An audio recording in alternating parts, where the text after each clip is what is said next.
Hello and welcome to Landscape Photography World, the podcast for everyone passionate about landscape photography. I'm Grant Swinburne and I'll be your host on the show, talking to landscape photographers about their motivations, likes and dislikes. This podcast is sponsored by SyncBack Pro, the professional photographer's tool to keep your images safe. How safe are your photographs? Or to put it this way, how would you feel if you permanently lost some or even all of them? The fact is, there are very real risks in storing your digital images on a hard drive, even if they're backed up to an external device. There's ransomware, hardware failure, file corruption, virus infection, and even accidental deletion or destruction. SyncBack Pro makes this problem go away permanently. SyncBack Pro is the professional photographer's tool to back up photographs, images, documents, and data files. Once set up, it keeps your files safe, quietly and reliably in the background. So if problems occur or disaster strikes, you'll have nothing to worry about. Your photographs will be safe. Which is why it's also the backup solution that I use myself for my own photographs. Take advantage of an exclusive 25% discount today by going to www.backup.sg. The software will never expire, meaning your photographs are safe forever. That's www.backup.sg. Give your photographs the protection they deserve. And now, on with the show. Margaret Soraya is a Scottish landscape photographer who explores the Outer Hebrides to capture the untouched beauty of the coastline and sandy beaches. Her work celebrates solitude and questions society's favoritism towards extroversion. Through evocative images, Soraya highlights the power of peace in nurturing creativity. Her minimalist compositions and limited colour palette create a sense of calm and stillness. By using long exposures, she transforms stormy seas into tranquil impressions reminiscent of impressionist paintings. Soraya's softly spoken nature is reflected in her gentle message of encouragement and hope. Her studies of Luskentyre beach and the Harris Hills invite viewers to immerse themselves in solitude, offering a space for reflection and daydreaming. Scarista Sands in particular holds a special place in Soraya's heart due to its remote and peaceful nature. Her photographs capture the incredible light that illuminates this beautiful Hebridean location. Her work serves as a reminder to embrace the positive aspects of solitude in an increasingly busy and connected world where moments of peace and self-awareness are essential for personal growth and creativity. We discuss how her move to Harris came about, how her passion for the sea has driven her creativity, and how her style is developing to incorporate split, underwater and overwater imagery, along with much more. I hope you enjoy the show. Hi Margaret, welcome to Landscape Photography World. How's your day going? Oh, fine. Thank you for inviting me here. It's really nice to meet you for a start. Yeah, I'm really happy to have you on the show. It's something that I've wanted to, you're someone I've wanted to talk to for a little while. And I guess why I want to talk to you is a bit about why you do what you do and some of your experience and share that with some of the listeners. But also you've made some interesting life choices. And so I'm interested in talking about some of those. We'll come to those a little bit later in the show. But first off, why don't you tell people who you are and why you do what you do? Yes, sure. I'm Margaret Soraya. I live now on the Outer Hebrides in Scotland, and I am a landscape photographer, but I also write, so I also paint. So I'm a little bit of everything now, but I've built my business on my landscape photography. Sure. I started off as a wedding photographer, so I've been doing wedding photography for 18 years. So I've been running businesses, a self-employed photographer for 18 years now, but currently the biggest part of my world and my life is landscape photography. Okay, fantastic. What is it that got you started in landscape photography? What is it about the landscape of where you live or where you've travelled that's dragged you into the addiction that we have? I think that we all have something that's really deep-rooted in our lives that draws us back to something. And definitely for me, it was very early. It's a very early connection to the sea and the coast. Yeah. So when we look at when I started landscape photography or when I started the passion for the sea, I think we always need to go back to childhood and see where that started. So even though I wasn't photographing early on, I was always painting and drawing, and my love of that coast was very strong in my early childhood. My path has been very unusual in that I grew up in Manchester in England in the middle of the city, and I wasn't anywhere near the coast, but I went on holiday to Holland to my grandparents every summer and was by the coast, and I was free and I was happy. And those connections have lived with me forever, I think. Nice. And I think we all have that.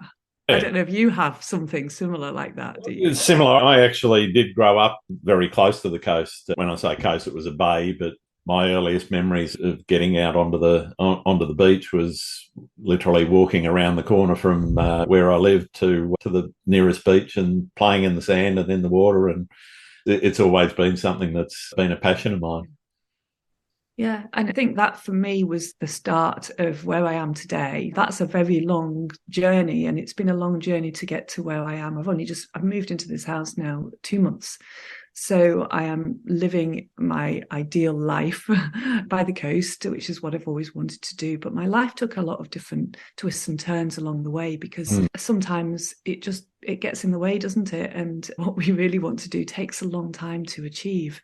Absolutely. And I suppose what I'm saying is that the journey here has been very interesting, and it's been a journey of self-awareness and of things that have happened that haven't lent themselves to me naturally being able to achieve what I wanted to achieve. So I've had to fight against that. But there's always been a constant and conscious desire to live by the sea and to capture it creatively, whatever that means. And it's taken me a long time to get to where I am now, but I'm now at complete peace and happiness with my point in life. And creatively speaking, it's probably at the point of my most creative part of my life now. That's wonderful.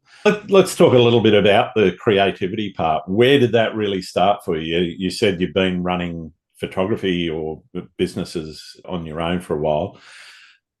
Before you got to the landscape place of happiness that you're in now, where did the creativity start for your landscape photography as opposed to the wedding photography? Wedding photography, I get there's a lot of creativity necessary in that, but it's quite different in some ways. But I'm just interested in where it's clicked for you that it could be art as opposed to just recording what you're seeing.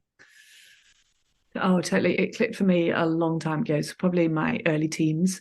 I was trying to get out to photograph. I wasn't really near any sort of really nice places, but I was wanting to go out to photograph very early on. I actually went to study photography in Wales by the sea around about age 19, 20. So I always knew the passion was always there. I always knew that this is what I wanted to do. I always knew that that was it for me, photographing the coast, being by the coast, being in the water, photographing, whatever. All of that has always been there. The reason that I went into wedding photography was very practical. It was a very practical reason. I needed to earn. And sometimes the conversations we have around landscape photography, I think, can avoid that part of things.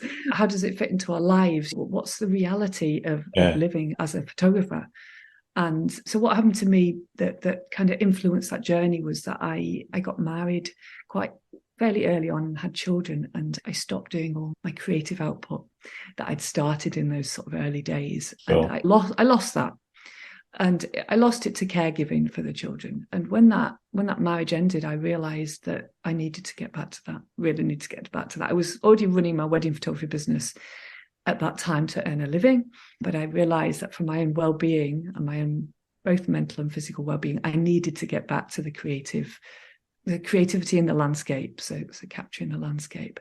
And I suppose what I'm saying here is the weddings for me was definitely a need to earn. So that was my day job. It just happened to be in photography. But for me, there's a portion of it that I continue to do weddings actually, but I do them on my own terms now. So I do them on beaches, the local beaches here. And they're just 1 hour shoots basically on the beach. It's very, very different than, pretty good. Very different. And so that for me, I managed to turn that into a little bit more into where I wanted to be in life. But definitely the landscape photography was always the plan. was always the plan. It just got stalled for a very long time as I went through a very difficult period in my life when I was separated. I was alone bringing my boys up, and we'd lost our home, and we didn't have anything. So I was just on this treadmill. A lot of people, familiar to a lot of people, I was on a treadmill of having to pay the rent and to feed the children. And I did that through wedding photography.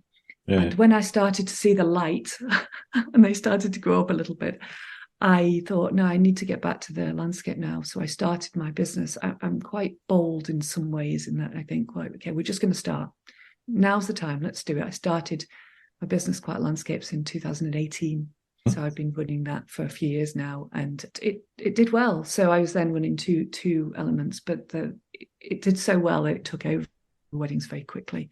Yeah. But I think that happens, doesn't it? When you've got a real passion for something. Oh, absolutely. It just expands to fill the gaps that might have been in your life.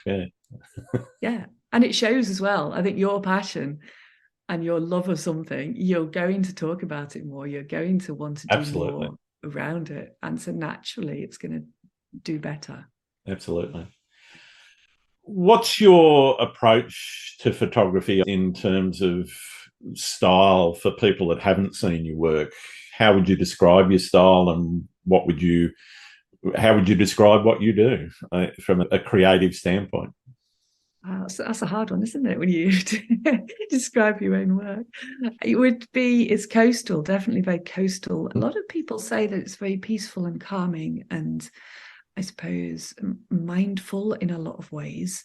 So it's not something that everyone, that's my style, that's how I'm going to shoot. It's how I naturally do it. It's like an intuitive way of shooting. I just keep producing that kind of work. Yeah. But the irony being is that I'm often shooting seascapes in very stormy conditions. When we get the wild weather in the winter out on the Outer Hebrides and the waves are huge and it's roaring wind and rain, but I tend to slow the shutter down. A lot of the images have this sort of painterly feel, and it's more about capturing how I'm feeling. And people always say it's contradiction.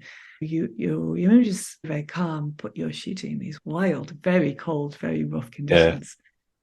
But I think it's because I'm trying to capture the state of mind rather than just taking an image of what's happening. It goes a little bit deeper. Does that make sense? Yeah, it definitely makes sense. I think that the flow state, or whatever you want to call it, the focus on what you're doing, is a calming element. And repeatedly through just about every episode of my podcast, that keeps coming up as a theme, that flow state and the ability to just shut everything else out in the world and concentrate on what you're doing, regardless of whether the weather is cooperating, not cooperating, or whatever. Once you get into that state, nothing else matters. And isn't it wonderful? It's a wonderful thing. But my favourite feeling. That's why I keep doing it. Yeah, it is like addictive, as you said. I think it's got to be consciously addictive as well, because when I say that, I think that we need to recognise that's what we need sometimes. So I suppose what I'm saying is that's for mental well-being. It's realising that to get into that flow state and to practice that mindfulness through photography is really important for us. And it's easy to let that slip and let the world go by and things that you need to do. We have to make time for it, don't we? Oh, absolutely. Absolutely. One of the things I'm always interested in finding out is how people stay motivated and how they experiment with new ideas and techniques, because you keep going out and you're shooting in similar places. I go into the city here in Sydney quite a lot, and I'm shooting the Opera House and the Harbour Bridge and so forth. But I'm trying each time not to take the same photo. And the weather and everything, that always has an impact. But it's also looking at a technique, time blending or something like that, as opposed to just, here's a shot of the Opera House, here's a shot of the Harbour Bridge, etc. How do you get into that sort of experimental mindset, and how do you use that to keep yourself fresh and motivated? Yeah, I get what you're saying, actually. I totally understand what you're saying there. How do you keep going and photographing the same places? Because I think it's really important to photograph the same places if you love that place. Definitely. That's what you want to do. It's important not to say, I've done that, I'm going to go to photograph France now instead, and or somewhere, just some. Well, it's a bit easier for you to do that than for me. But a bit of a journey there for you, wouldn't it? it? Just a tad. I think the connection that you have with a certain place is really important. So where you live, I'm a big fan of staying local if you can, if that's the right place for you, or going back to that place that means a lot to you, because the more you photograph it, the deeper you can go, so you can go deeper each time. Relating that to what I do here, I've been photographing the Outer Hebrides for about 12 years. I've been coming, and there's a stretch of beaches that are they're getting more and more well known now, so a lot more photographers coming over here, which is great. It's brilliant. But then you start to see very similar images, don't you, all the time? And I'm starting to think, okay, I've done this. I will keep doing it in the same style that I'm doing, and you'll always get a different light or a different kind of feeling of a place, different angle. But how can we do it? How can we capture this place in a different way? So one of the things that I've done, which is actually, I did this again, very consciously thinking this through. About 4 years ago, I started thinking, I wonder if I'm in the water, because I like swimming as well, swim outdoors, which is a very different experience probably to swimming outdoors where you are, because it's very cold here. So, I don't always in a wetsuit. Cold water swimming here, and surfing, and being out on a paddleboard. So all those things that I love. How do I bring all those things that I love together with the landscape that I love, and to produce a different way of looking at the landscape? So I decided about 4 years ago, I'd start trying just putting my phone into the water to see what it's like, because we've got quite crystal clear water here. And so I was thinking, could we get those kind of half? You probably have quite a lot of those images out with you, don't you, where you see the half? Yeah. It's probably a bit easier with you, I'm not sure, but it's quite hard here because of the cold. But I thought, okay, I'm going to start doing that. And then very quickly I moved on to better equipment and started learning, okay, I could move from the phone to housings for the camera and then getting in the water. So basically my new take on the Hebrides is from the water. So images from the water. Some of it's under the water with the landscape above it, and some of it's just on the surface, very much on the surface and in the water. So I'm still getting the same landscapes in my other work, but from a very different viewpoint. And I set myself a project a couple of years ago. I set up an exhibition for July 2023, which has come around amazingly fast. But I knew that if I didn't have that exhibition to shoot for, I might not do it. I've been doing that and it's been great. And I'll keep doing that now. So now I'll add that into the portfolio. I'll still do the landscape shots, and then I'll still keep doing the underwater. And then I'm thinking, well, maybe from above. So I've just got a new drone, and I'm thinking maybe I'll do that next.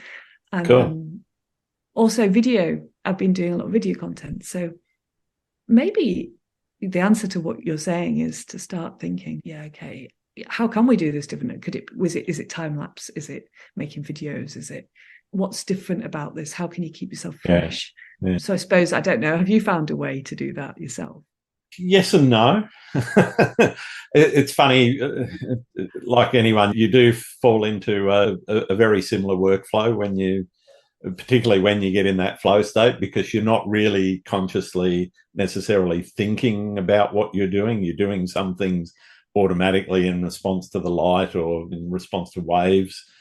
But one of the things that I've started doing myself is to start looking, as opposed to, I'm usually a long exposure seascape, find a nice set of rocks and give me some flow over that, and I'm happy as a clam.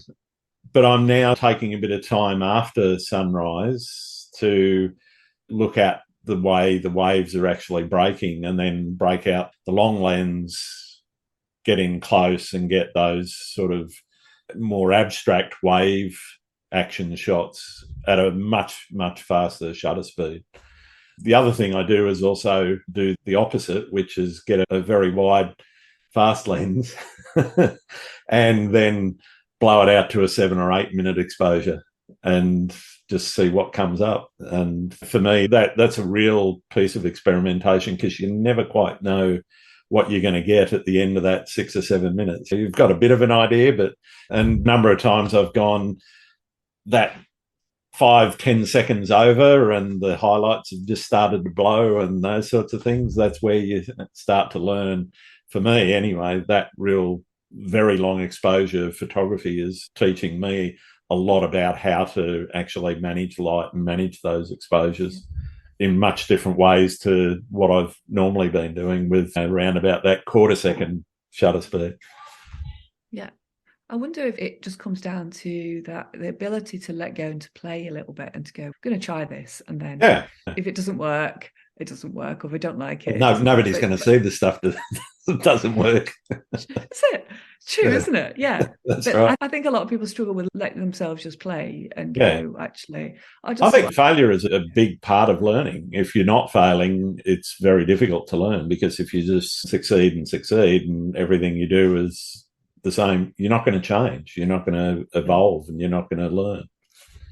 That's right. Yeah. And I think this fear of failure that so many people suffer from is what stops them to being ultimately having that feeling of being able to let go and create, because you are going to fail. I failed a lot of times with my phone in the water. I actually lost a phone in the water. Some hard lessons were going on there.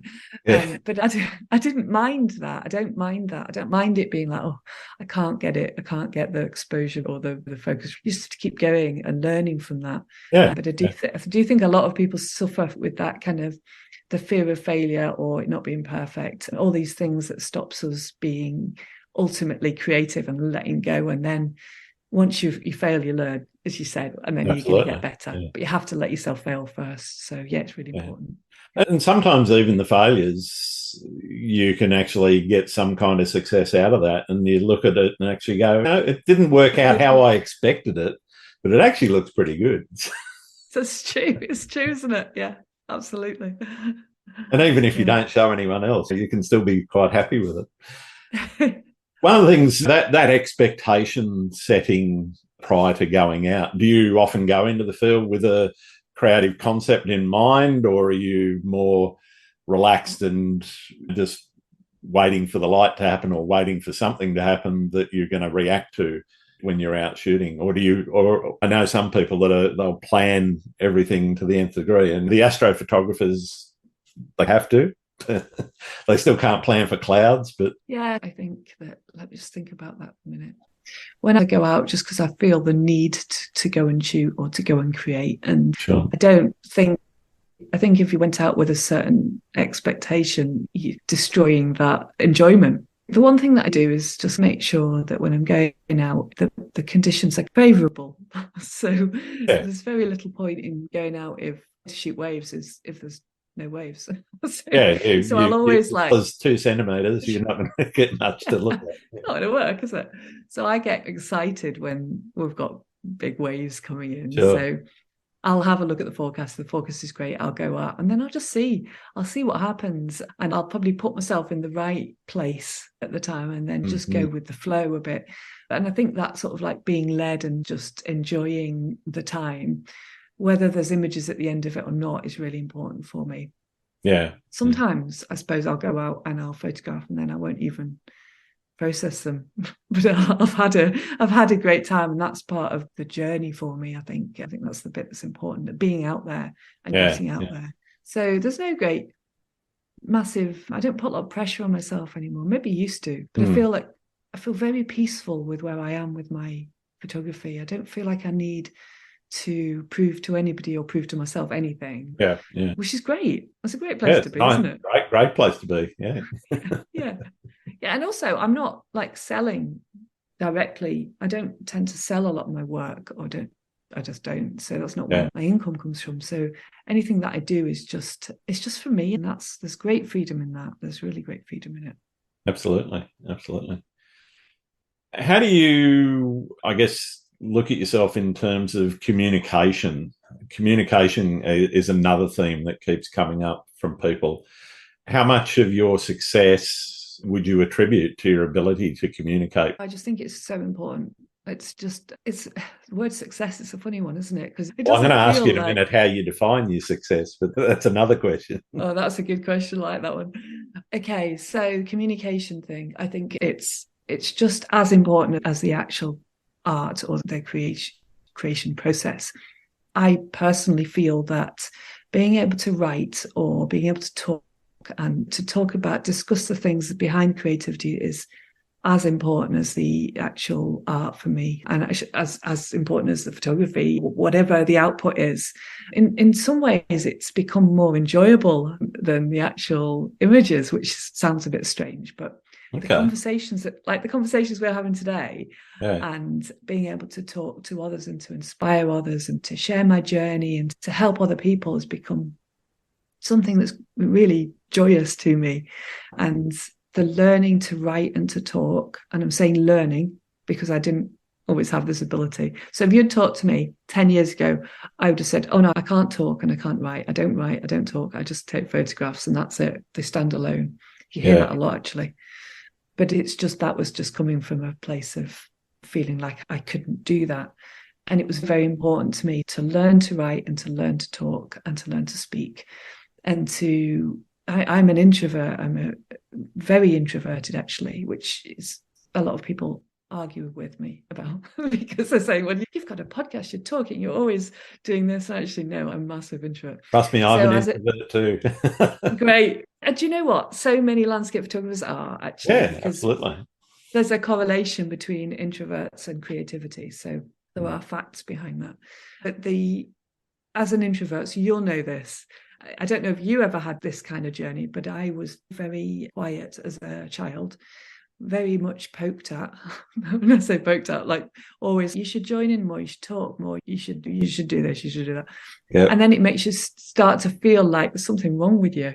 And everyone else is better than you because they can talk and they want to go to the parties and stuff like that.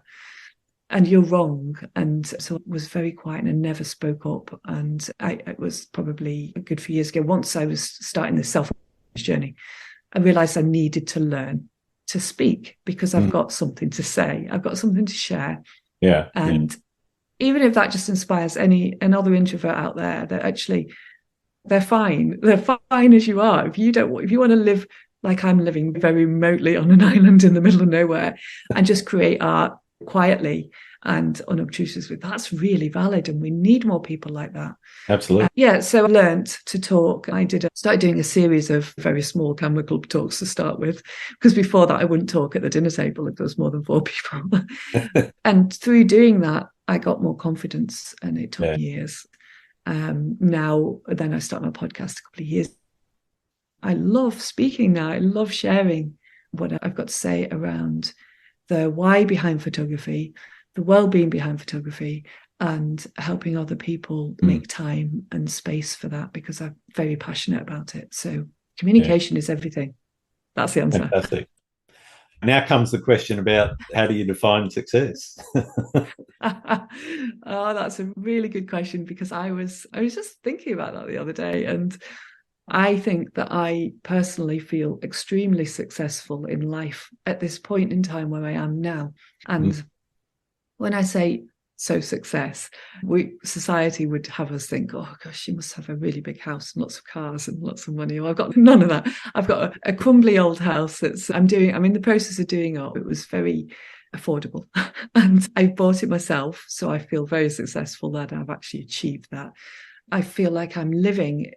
This is my definition of success: living in line with my values and what I love in life. Yeah, so, that's wonderful.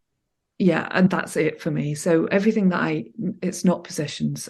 My van is, I think I calculated, is 19 years old. And I don't really want anything different. I probably could go and buy something and get loads of finance and have lots of debt and appear to others to be a bit more successful than I do with my driving around my old van. But I don't want to, because I don't put any value on that.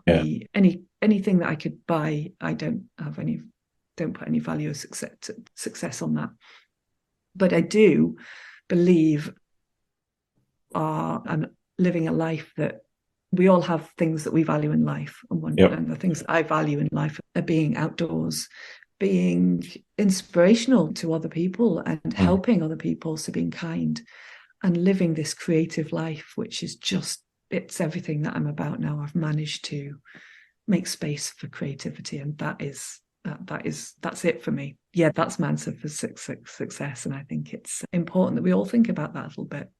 Yeah, I totally agree. And it's absolutely wonderful to focus, I think, on the things that you yourself value as opposed to what society might. Yeah. Yeah. One of the things I like to find out is how you balance the desire to create something that's original and unique with the need to stay true to the natural environment. Your work certainly shows that ability to stay quite true to the natural environment. There's a definite sense of place and a definite sense of the time and the moment that really comes through in your work. I'm just interested in how you work that around the originality and the uniqueness of what you're doing as opposed to what everyone else might be doing. It goes back a little bit to what we were talking about. How do you do something new? This is a little bit more about how you balance that. When you say like stay true to the natural environment, what do you mean by that? Do you mean? I guess you see quite a lot of photography which I won't say, and I'm not talking about composites, I'm not talking about oversaturation or anything like that, but I'm talking about, okay, you definitely can identify this as a place in time as opposed to something which might look a little bit less, not necessarily realistic, but less natural.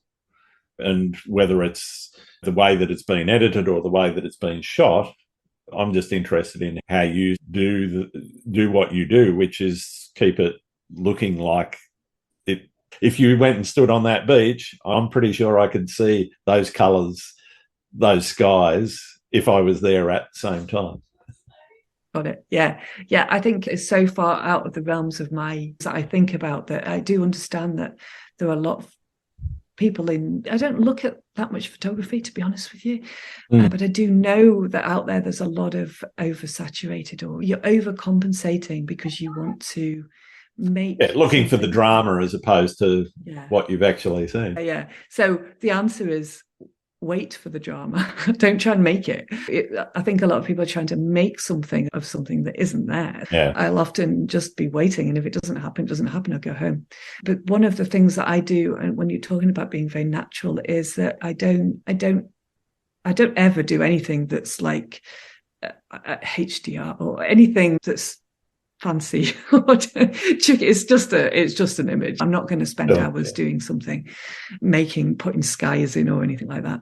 So it's always going to be there in front of me. I'm always going to wait for it to happen, so it's natural. And then when I go home, I don't edit very much because I don't like sitting at the computer, because I like being out in the landscape. So everything that I edit is very fast. So my edits are maybe minute on an image. Wow. Landscape image. Yeah, that's quite a long time actually. So it'll always be created in camera naturally without anything, and the edits will be very natural. And all I do with the edits are I'll often desaturate a little bit just to give that sort of calming effect. Rather than saturate, I'll desaturate, and it just that kind of works with my kind of my colouring, my style, I suppose. Everything's that sort of muted turquoises, and it's not shouty, it's not standouty. I'm not wanting to try and force it to stand out. It stands out because it's not standing out, if that makes sense. Yeah, I mean, there's a lot of dramatic images out there that are all shouting for your attention. And when you do come across something like that, it is, for me, certainly refreshing, because you get fatigued by the amount that one of the things that I do is I look at a lot of photography because I'm looking for people to get on the podcast and talk to. But I'm also interested in what's actually going on in terms of styles and trends and so forth. Not that I necessarily want to jump on the bandwagon. I'm just interested in seeing what other people are doing and finding out a bit more about it. Do you think, just as you were talking there, I was thinking about that thing about standing out. And there are a lot of photographers and videographers who do stand out because they are shouting more. So Yeah. whether the images are shouty or not, they tend to correlate though. So they're talking a lot, but they're going back to that extrovert thing. So they're maybe extroverts. So they're on social media a lot more. They're able to output more, and they're able to just produce more and talk more and big themselves up. Yeah, possibly, yeah. So they do get attention. And I think that sometimes people who are a little bit more subdued, it takes a lot longer. The traction, it takes a lot longer. You have to keep going with that message quietly and gently. Definitely. And I do think you're at a little bit of a disadvantage. No, you are as an introvert in terms of getting recognition. What do you think to that? I guess I agree. I think you do see people at different stages of both their social media exposure, but also their photography journey as well. And it is interesting. You see a lot of people copying a style or copying a composition. But the ones that tend to stand out are the ones that are taking that extra step to go to places that nobody else goes, or to find that unique angle of that particular view that nobody else has actually thought to do. And for me, they're the ones that kind of I take note of more, because, okay, that's twisted my brain a little bit. That's something that I didn't expect to see. It's when you're seeing the same thing. You see I think there's actually an Instagram account that's there that shows you these places that are just the same shot and on repeat. And yeah, and it is funny in some ways, but I guess I understand it, because there are places which are very photogenic, very much honeypot places that everybody wants to go and shoot. And in certain cases, there's only certain places where you can actually stand. And so therefore, your angle's only going to move by 20 or 30 degrees maybe, and you're not going to get a very different shot because of that. Yeah, it makes sense, yeah. I guess I'm also interested in the lifestyle choice. You've recently moved to an island in the Outer Hebrides. Not a lot of people around. Other than being an introvert, was that a choice based on wanting to photograph and come back to that place time and again? Or was it something a little bit different? Yeah, it's been a long-term goal of mine, actually. So I've been coming here for photographing weddings and the landscape for, I think, 12, 14 years, quite a long time anyway. And I started traveling over in my van. So I've got a van, and I just used to come and then stay for a few days and then go home. And I developed this deep love of the place. It's a stunning place, and a lot of people come here in July and go, "Oh, I love it here. It's just wonderful." But they haven't experienced the winters, which can be really harsh. I love the winters. I love the storms. I love the people. I love the remoteness of it. And I suppose over those years of doing that, that just got deeper. And many years ago, I thought, I just could just live here. I just want to live here. But I had my children, and they were young. They were still at school, and then moved about a bit, and their lives had been a bit choppy. And I didn't feel like I could do that. And I couldn't afford it at the time either. So I put it on ice. And then the opportunity arose in September last year when they both left home. One of them was gone already, and the other one just went. It was a bit of a surprise. And I was like, well, okay, I wonder if I put my house on the market on the mainland, which now, because the market was really good for a while. So I was like, just do it now, and we'll see if I can manage to sell it for enough and manage to buy something out here. It makes sense, because it's just me now. I got this bigger house out there that I didn't really want anymore. And so I just did it. I put it on the market, and I was lucky enough to make a little bit extra. The harder thing is buying out here, because the property market's also boomed here. So I managed to find something that's up everywhere. Yeah, and it's become very popular out here as well for second homes, basically, and holiday lets and things. So Airbnb's got a lot to answer for. Yes, very difficult now. But then this house came on, and it's on the more sort of local side of the island, and it wasn't so attractive. So I put an offer in for it, and it got accepted. And so by February, I'd sold that house and come over here. And it took me a wee while to move in, but it's just really, it made sense to me. It made sense to be on the island that I just feel is right for me to be creative. It's got the beaches that I photograph all the time. It's got the weddings that I photograph are here. I know the people here, and I love that. You have to have a deep love of this place to be able to live here. It can be quite harsh.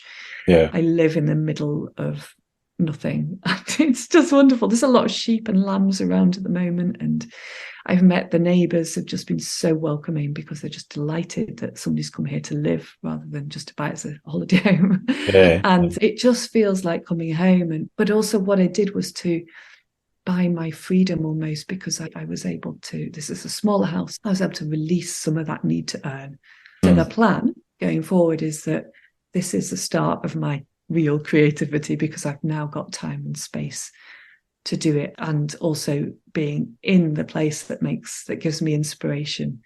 So it's just been, it's not been a quick decision. It's been a long planned out and thought out, and it's been a long time coming, and it feels amazing, really amazing. But the start of a big surge of creativity for me, definitely. Yeah, definitely. How do you think where you are or where you've been shooting around the Outer Hebrides, how has that shaped your style and how you shoot and the techniques that you're using? It's definitely been everything. I think it's because of the love of the place. So as opposed to the look of it, although the look of it influences it, because we've got these turquoise waters and sands that are white. So we've got this colouring, I suppose, and this style. But I think it's more to do with the love of it. I think that if you can find something that you truly feel a connection with, and you want to go deeper and deeper with it all the time, and that's just where you're happy, that's the key. That's the key to finding your style and your what it is you do, and finding that and then working with it. And the love of the place definitely is more important than the actual look of it. And I love being here. I love going to those beaches. I love standing on them. I love photographing on them in the water. So I'm going to keep doing that repeatedly over and over again. Maybe there'll become a time when that was a phase in my life and I'm going to move on to something else, but it doesn't feel like that. It doesn't feel like that. It feels like this is it for me. It's your retirement place. I'd be totally happy with that. I couldn't ask for much more. Yeah. What's your most memorable experience you've had with photography? That's an interesting one, isn't it? Memorable experience. I think that there's been so many, to be honest with you. I think probably one of the things that really stands out to me was when we had, actually quite recently, and maybe those memories are the more recent ones, you keep them with you, don't you? They're very precious to you. So when I was in the water recently on the Luskentyre beach, and we'd had a snowfall, and we don't often get snow on the island, but there was snow on the beach, there was snow, and it was early morning and it was sunrise, so we had all these beautiful colours, the water was still, and we had the snow. It was freezing. I remember my feet, I couldn't feel my feet. I was walking along going, I don't know about feet anymore. But being in the water there photographing was just outstanding. So I think that experience was incredible, and also different, I suppose, as well. But there's so many, and they're so beautiful. The memories of photographing and being creative are just beautiful, aren't they? Absolutely. They really uplift you, don't they? Definitely. I can't imagine snow on a beach, because our beaches, you're never likely to see any. It might happen one day, but not while I'm alive. I doubt it. What about horror stories? Everyone has their disasters. Have you had any disasters that you can tell us about? Horror stories. Oh my goodness. I don't think I've ever had any. No, I don't think I've ever had any horror stories. I think maybe times when, I suppose, when things have gone wrong with equipment, and maybe equipment's fallen over on the beach and gone, when you're watching your camera go in slow motion and it's going forwards onto the filter. Because of some of the conditions I'm shooting, it's very windy. It can be very windy out here. And I suppose those are the things that, falling over. And I do remember that, actually, falling over and smashing my new GFX, which wasn't a good moment. But you have to remember it's all part of it, isn't it? We have to use the equipment. We have to be out there. Absolutely. And if things go wrong, you can't take any photos when it's in the bag. Exactly. So we need to get the camera out there and use it. And if it goes wrong, there's always insurance. That's it. What do you think the practice of photography has taught you about nature? Just how important it is to be outdoors. I think one of the big things about photography is that it's almost like it's not as important to me as the being outdoors, but it's a tool to get you out there. I certainly know from a health, I keep going back to that well-being, that health standpoint. I think being outdoors is crucial. It's so important to us. Absolutely. It's one of the things that we're losing a little bit in the world of technology and children that are attached to iPads, things like that. And we are losing that it's a generational thing, which is probably going to become more of a problem. But being outdoors is one of those fundamental things for mental well-being that is crucial. So if we can encourage people to be outdoors through photography, and whether that's with the phone, doesn't matter what it is, what tool you've got. Yeah, the tool doesn't matter. Yeah. Exactly. It doesn't matter. But it is a tool. Photography is a reason to get yourself out there and totally. to be mindful and to feel better and to be part of a community, I suppose, as well. I'm talking about being an introvert, but it doesn't mean that I love conversations with fellow people who understand, who get it. I think that's really important as well. So it can give you that sort of landscape community as well. Yeah. So I suppose that's the big thing. The big thing from thinking about being out in nature is that it's important to be outdoors, and it's maybe a little bit easier where you are, where it's a bit warmer. I don't know. Yeah, sometimes sometimes when it's too hot, you really don't want to go outside in the middle of the day, particularly. Yeah. I mean, I've been out shooting at sunrise and it's almost 28 degrees, and it's going to be a real hot one from there because it's going to get into the high 30s at a minimum and into the 40s maybe if you're unlucky. And so I'll finish a shoot, go for a swim, then go home and stay in the air conditioning all day.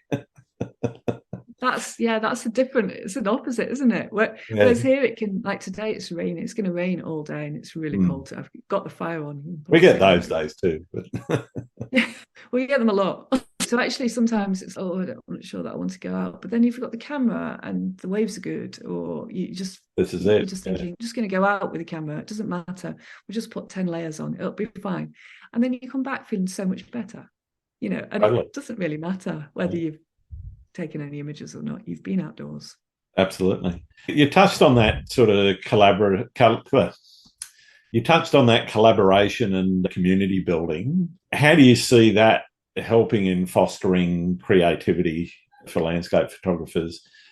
One of the things and it's one of the reasons why I started the podcast, is learning from peers in the field without necessarily going out into the field with them. But I'm learning a lot about not just what you do, but other things as we're talking. How do you see that working for yourself? I think it's really important to be talking to like-minded people and to be sharing the things that we're sharing that are maybe going a little bit deeper than just tech and kit and whatever. Yeah. I think that's important in this world. So if we can be connecting like this and having these conversations and putting them out into the world, that's got to be a real positive thing, hasn't it? And I hope so. Yeah. And for us as well, it keeps us going as well a little bit, inspires you, doesn't it? Totally, and connection's great. I started a couple of years ago, I had this idea of starting a festival in Scotland. So I ran one last year and I'm running it again this year. It was very successful. But it's all based around creativity, creative photography, encouraging people who you don't have to have all the kit and to be a photographer. You can be a person with a camera that loves taking photos on a phone, loves just taking photos on your phone. So encouraging well-being and creativity. But after COVID, I thought, okay, we've got a lot of online stuff. What about if we did it in person and we took people into these places and did little workshops with them and different speakers, and we all got together in this kind of beautiful little community, but together actually in real life. And it worked really well last year. And it was so important to a lot of people that actually attended. Came to me afterwards and said that was just, important to me in my life. And it's made me feel better about so many different things and encouraged me to go out and be creative and to be outdoors. Yeah. So for me, that collaboration and talking to people who are on the same kind of wavelength is important, because we're helping other people come into that space, and we're encouraging other people to do these things. So I put quite a lot of weight on it, and I think it's great what you're doing, what I do with the podcast. I think it's a great thing. Yeah. Talk to me a little bit about the podcast. Might as well give it a plug while we're here. Yeah, during the lockdowns, I did a little online course, and one of the that we were taught was like, you've got to start a podcast. It's the right time to be starting a podcast. So when I started this one. Did you? Yeah. Same time? Yeah, July 2021. Yeah, I went straight in there. I think it was November 2020. I think I went, And it was like, when I first started, I was like, what do I do with all this tech? I don't know how this works. But you learned. It's one of those things, just start it. And you learn and you improve as you go. Then you start to understand, I can record this way and whatnot. So I started it originally just as a generic kind of photography podcast. And I was like, who can I interview? And then as it's evolved, it's become more and more enjoyable, and I'm having more conversations with people around topics like self-compassion and well-being. Cool. In fact, I'm recording on Sunday with somebody we're going to talk about self-love, and we're talking about that through the creative space. So it's not photography, it's about how you can be more compassionate to yourself, and that opens up the doors to creativity. So it's all within that sort of realm. But I'm really enjoying it, and I'm finding myself more confident the more that I talk. So I used to think, I didn't think people listened for a long time. I don't know what I thought was going on. You get that? You ever get like somebody emailing and say, I love that episode. Somebody's actually listened to it. Yeah, wow. I've got a listener. And there are people listening, and it's picking up traction. And I think you've got to really be dedicated to it to keep going, because it's not necessarily a direct income earner as such. So the time and energy you put into it's quite a lot, actually. But I think that, again, if we're bringing something to enjoyment to people who are listening, or something of value, then it's got to be a great thing, hasn't it? That's it. Yeah. I knew I'd made it when I first saw my first listener from Zambia. Oh. I think do you enjoy it though? I don't know. They only downloaded one episode that I can tell. So. It was probably my intro when they said, no, I'm not listening to that. That's brilliant. So what do you get from the podcast? Do you enjoy it for yourself? I do enjoy it for myself. The conversations that I'm having, the people that I'm able to meet, the generosity that I get from everyone that I speak to. And for me, it's really, as I said before we started recording, it's about that focus on why people do this and what their journey to get to that point where, this is an art form and this is how I'm actually going to move it forward, is totally fascinating to me. I've learned a hell of a lot around the business of photography as well, because I've spoken to people that have been in the photography game for some years. But I'm also trying to spread that out to people that might have a very small social media following, but they're really good photographers, and sometimes their work needs to be seen more. And so part of it I see as giving back to the community and saying, hey, here's somebody that's really worthwhile looking at, but also talking to and listening to how they've come about making what they make. And I get a hell of a lot out of it personally, just from the conversations that I'm having. It's also opened up other business opportunities as well. I'm not going to lie, because aside from pumping my own stuff, in talking to some of the photographers, I've been able to start looking at doing shared workshops and doing other things in collaboration with other people that normally I probably wouldn't. If I was trying to do it just through social media DMs, it's a really tough ask to try and get something like that happening, because I know when I get approached by somebody saying, hey, I'd like to collaborate, it's usually a jewelry or a T-shirt manufacturer that I look at and go, yeah, you're probably not a real business. True.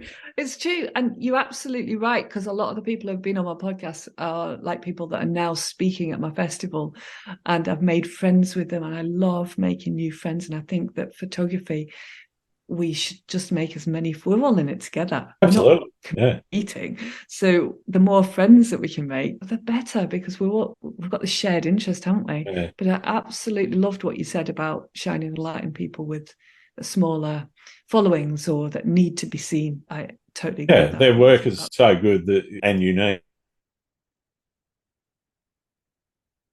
You've gone on mute. Sorry, I waved my hands around and I flicked the key that put me on mute.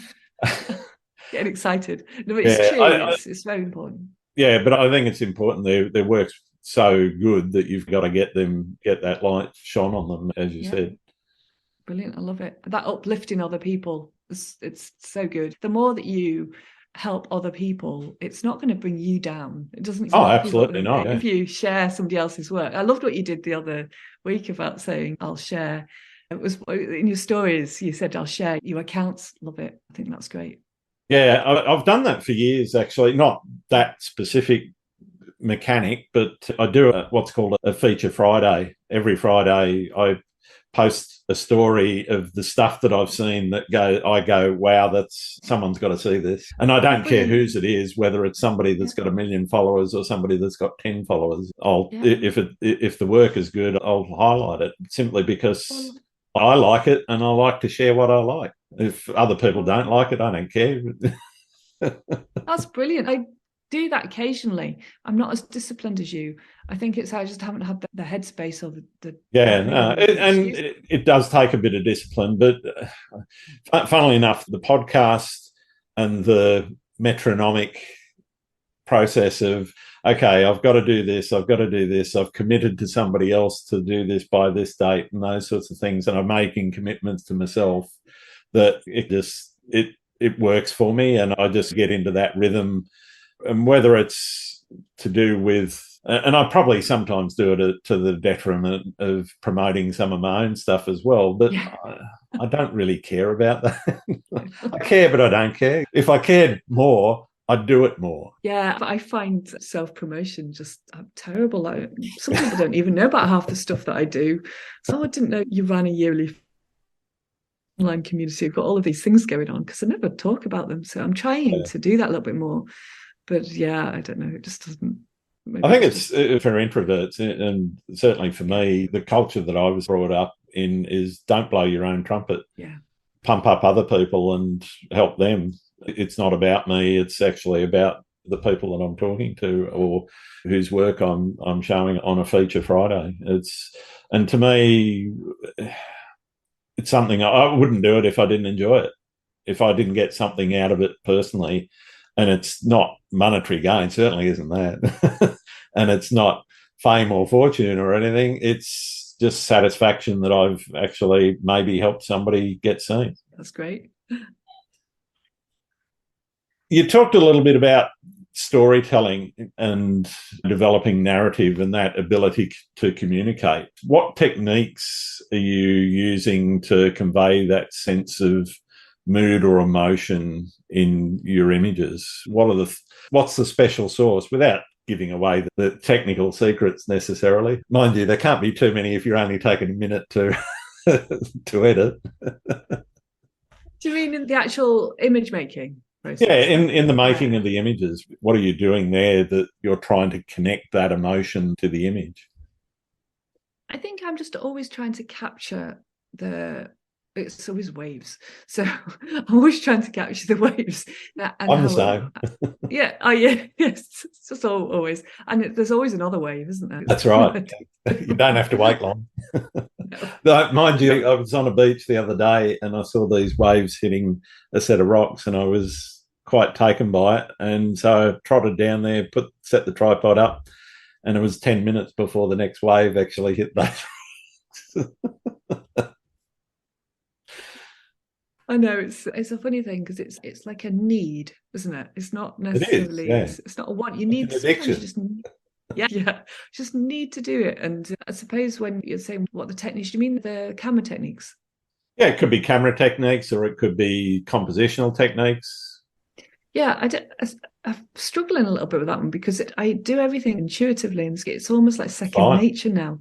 And Yeah. maybe that's because I've had so many years of practice at it. But I suppose the two things I'm always looking at are whether I'm going to shoot with a longer exposure and have that sort of creamy, like soft, gentle Sure. effect, or go with a long, faster shutter speed and capture the motion of it. Yeah. And I suppose that's what I'm always. That seems very obvious to me, but it's maybe not obvious to everybody. Those are the things I always approach at the scene. I'm always like, okay, would I go? I tend to shoot slightly wider when I'm slowing that shutter speed down. This is just I don't know why I do this, but it's just what I've developed. And then I've got a longer lens to get closer into the waves if I want to freeze that motion a little bit. So those are the two ways that I approach things, and it just depends on the conditions as to which one I choose. So it's very simple. It doesn't almost like it that doesn't come into my brain anymore. Those decisions are just there. I just make them. And the more important bit is enjoying the time. So I think that for other people, if you're a bit newer to photography, those decisions and those technical questions, they sometimes get in the way a little bit too much. So it's almost like you have to just keep practicing. If you keep practicing, you get that flow of that technique and you know what you want. You've got to reach unconscious competency. That's it. I like that. So you're not thinking about, it's like driving or riding a bike, driving a car or riding a bike. You start off and it's the very, very conscious incompetency because you don't know how to do it. And you're very conscious of that fact and you're very conscious of everything that you're thinking about. So you put a lot of thought into all of the hand movements or finger movements or whatever it is that you've got to do to make it happen. And then you progress through a series of stages until you reach that point where I can do it. Yeah. And that gets I don't think about it. You're in the flow state then, aren't you? Yeah, the technicals for me are just like somebody will ask me something, I'm like, I'm not really sure what I do, but I just do it. And I clearly know it because it's not like I'm technically incompetent. It's just that it doesn't matter to me very much. So when you're asking me that question, I'm like, I'm not really sure what the answer is. I just go out and do it. But one of the things that I do is keep things very simple as I possibly can. So 2 lenses, that's it. And it's one or the other. We can overcomplicate things a little bit, I think. So one of the things that's been important is just to simplify everything. How do you push past creative blocks? Everyone gets to that point where it's kind of either you don't want to do it or you feel you can't, or you feel you can't achieve what it is that you want to achieve. What do you do? Do you have any strategies that you use to stay inspired and engaged and push past them? That's funny because I've just written a podcast. I'm just doing some little solo episodes on how to find inspiration. So I've just literally written that. I'm recording that just after this one. So the ideas of the block, there's a lot of reasons why you would be blocked, and a lot of them are nothing to do with photography. So some of the things going back to that sort of real conceptual, if you read like The Artist's Way, and she talks about how to open up these blocks, and it's very complex stuff, but we all need to do it first. So that dealing with that fear of failure, perfectionism, inner critic, all of those things, start working on those, start reading about those, and that's step 1. And then step 2 is the actual kind of things that you can do to feel inspired again. And they're really important to do this sometimes, to think, what is it that inspires me? So what set of circumstances makes me feel like excited about creating and free and happy to create? What are those things? And we'll have them. There are all moments in our lives, like maybe when the listeners are listening to us and they're going, oh, I feel like I want to go out and shoot now. So I feel I hope so. Motivated. So that could be one. And if you recognize that, then just do that. Go, oh, if I listen to a podcast today with Grant, then I'll feel inspired. But it doesn't just happen. The point is, inspiration just doesn't come. We have to work on it. And those two things don't sound initially like they sit together quite well. Inspiration should just happen. We should just sit there and go, oh, I feel really inspired and free. That doesn't happen. We need to work on that. Definitely. So just to finish that off just quickly, the things that make me feel inspired are podcasts, definitely. If I listen to podcasts, I feel great. Books, reading books, and going for a walk, maybe without the camera. Yep. Going for a walk and having time alone, that's the biggie for me. Go for a walk by myself with a podcast, even better. Yeah. And then I'll come out the other end going, oh, I've had this space, you've created this space in your head, and creative inspiration will come. Yeah. Fantastic. Does that help? Yeah, certainly helped me. I feel inspired. What do you see as the future of photography, particularly landscape photography, but you can talk photography in general, and what do you see as the biggest challenges facing it in that future? Oh, wow. That's a big one, isn't it? Yeah. I like to ask the hard ones. That's really difficult. I think the future is whatever you should make it yourself. Sometimes it's very easy to get bogged down with the challenges that we're facing, and the technological advances that are going to bring more challenges, and say, actually, it's all going to be dead easy, and the camera's going to do it all for you, and the computer's going to do it all for you, and to look at it like from that point of view and where we're going. But I think if you just kind of put your head down and do what you do, and just keep working in the way that you think is genuine and authentic, then that's it. That's good enough, isn't it? Yeah. I don't know that I answered that. I was maybe avoiding that question a little bit because I don't know the answer. Yeah, I don't think anyone really knows what the future is. I can see AI playing a bigger part, and whether that's positive or negative, that's hard to say at this point. A lot of people see it as a negative. I think the ethical considerations about people trying to pass off AI as photography. But I can see a point where you're going to buy a camera and the camera app comes native with a whole bunch of AI capability. And to be honest, we're probably already seeing some of that. You have a look at the Google Pixel, whatever it was, that came with the flow feature. So if you took a shot of a waterfall, it could actually convert that to look like a long exposure shot. And so what's doing that? It's a computer.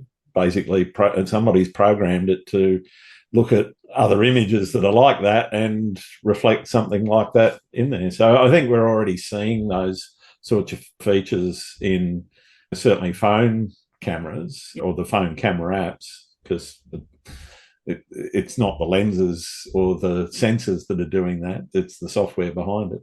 And to a certain extent, we're also seeing some of those things in mirrorless cameras now, where they're using AI features to tweak, whether it's a HDR feature or some other, in inverted commas, creative feature that Canon or Nikon or Fuji or Sony or whatever has come up with.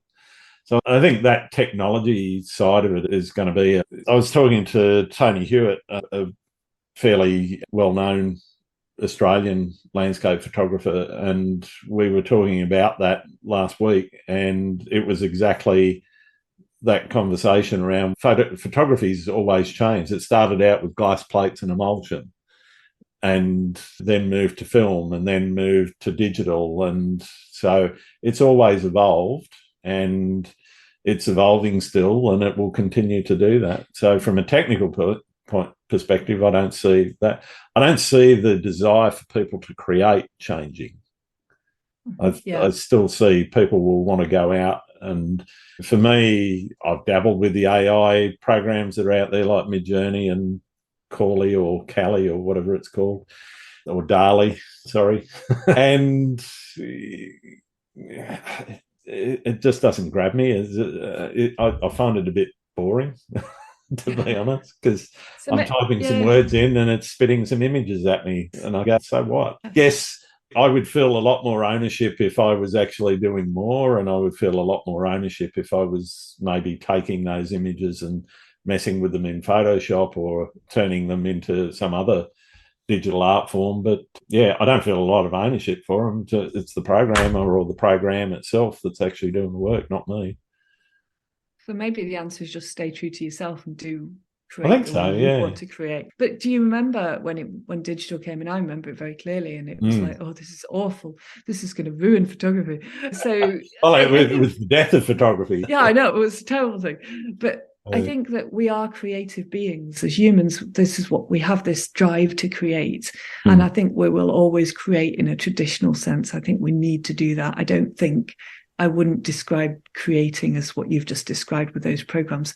I've got to say, I haven't even looked at them because I don't have time in my life to be looking at things like that I don't think will do it for me, because as I said, I want to be outside creating. So I'm the same. Yeah, maybe we'll change what we do to suit that. I don't know. But I don't think, it doesn't bother me. I think we'll always find a way to be creative. Yeah. There's been a few publicised instances where people have put AI into a competition and so forth. And fair enough, it's been okay because they've coughed up and said, yes, it's AI. But I can see some unethical people also taking the award money or whatever it is, the prize, and saying, yeah, thanks very much, see you later. And so I can see maybe there'll be, for photographic competitions anyway, there's probably going to be a bit more emphasis on, okay, show me your raw files, show me where this originated. And maybe special categories for the digital art side of things where composites and AI photography composites or whatever they are could potentially sit. Yeah, I got to say that I'm not in that world, the photographic competition world, should we say. And quite consciously, it's just a decision I've made not to. Sure. I used to, and I think there's validity in it. I'm not saying that's... Oh, yeah, I think you can get a lot of personal growth, particularly competitions that do give feedback. I think if you're entering them, you get a measure of where you're at in your journey. But I certainly don't think they're the be all and end all that some people might think they are. No, I don't think so. The reasons that I don't anymore, I used to a little bit, is because my images will never win a competition. And I know that for a fact because they're not, I don't particularly create technically correct images in any shape or form. So they just get chucked out. And secondly, I don't really care if I don't have that need to feel like I've won something. I'm not saying that there's anything wrong with that, because I think it'd be amazing. If it's great for business, it's great for yourself. And I think the process of entering the competitions is fantastic, because you're looking at your work and you're thinking, what is it about it? But the one thing I do think is very good is to enter like a portfolio rather than the single image, because I think there's a great thing about looking at your work and going, what is it that binds these images together? That's when we're getting a bit deeper rather than a single image kind of thing. But personally, it doesn't. I'm not going to spend the time on entering competitions, because I know I won't win, and I don't really care that I won't win either. I'm just concentrating. I'm very conscious that every ounce of my energy goes into the right place now. And it's very important. That's one of the very important things, is to make sure your energy goes into the right areas of your life. And I don't want to be distracted by competitions. Fair enough. What advice would you give to a 12-year-old Margaret if you could go back in time and she'd listen? Yeah, she probably wouldn't listen. She was very stubborn. Who's this silly person wanting to talk to? My advice would be to follow your intuition. I think that's the biggest thing that anybody can do, and not listen to the external voices, and to understand that even though you're quiet, that it doesn't mean that there's anything wrong with you, and to keep creating and using that intuition. So those words is the words that have become important in my life: the intuition, creativity, and quiet. Yeah. Those are the pain points in my life where it went wrong a little bit, and it took me years to get back on track. If I could just have bypassed those years, I maybe would be a lot further now. But then again, we can't do that, because we're shaped by the challenges in life, aren't we? Absolutely. If you didn't have any challenges, there wouldn't be much shape to what you do. I'd be a bit boring, really, wouldn't I? If I hadn't had any challenge. You wouldn't be very real, would you, as a person? I don't think so. No, I don't think so. I certainly wouldn't. Are there any other photographers that you think I should be talking to on the podcast? Oh, there's some lovely photographers. Have you heard of Bill Ward? I have heard of him, but I haven't had him on the pod yet. You would love to chat to Bill Ward because he's great. He's great at chatting, and he's got some really great insights into these deeper things behind photography. And another one, a very little known lady called Justine Ritchie, who lives she's an incredibly tough lady. She lives up a hill with no path, and she has to carry all her supplies up to this house that she's rebuilding. But she's very much into the mindful side of forest bathing, mindful photography. There you go. Fantastic. Thank you. I've got one more question for you, and it's the most important one that I ask because there's a lot of people that are clamouring to understand this. Do you like pineapple on pizza? Oh, no. No. Terrible. No? Okay. Was that the right answer or wrong answer? Well, I personally don't care. I won't order it, but if it's on a pizza, I won't pick it off. I'll eat it. So no, I'd definitely pick it off. You're not into that salty, sweet sort of taste sensation? Love pizza, though, I've got to say. Pizza's one of my weaknesses. Fair enough. It's been absolutely marvellous having you on the show today, Margaret. Where can people find your work, and have you got anything else that you want to plug while we're here? It's quite funny because I've got so many things I do, I often forget what I do. So you can pretty much find everything on Instagram, just at Margaret Soraya. I've got YouTube, I've got my podcast, Quiet Landscapes, and I've got about 4 different websites, but you can find them all via Instagram, which is where I'm most active. Brilliant. All right, thank you very much. Thank you. Thanks. Nice chatting to you. Thank you. Thanks again for listening to Landscape Photography World. I hope you enjoyed the show, and keep listening because I'll be joined by some great guests in upcoming episodes. You can find my work in this podcast at grantswinburnphotography.com. I'm also on Vero, Twitter, YouTube, Instagram, and Facebook. If you're interested in buying prints or photography gear or doing a photo workshop with me, these are now on sale on my website. I'm Grant Swinburne. Hope to see you out shooting soon.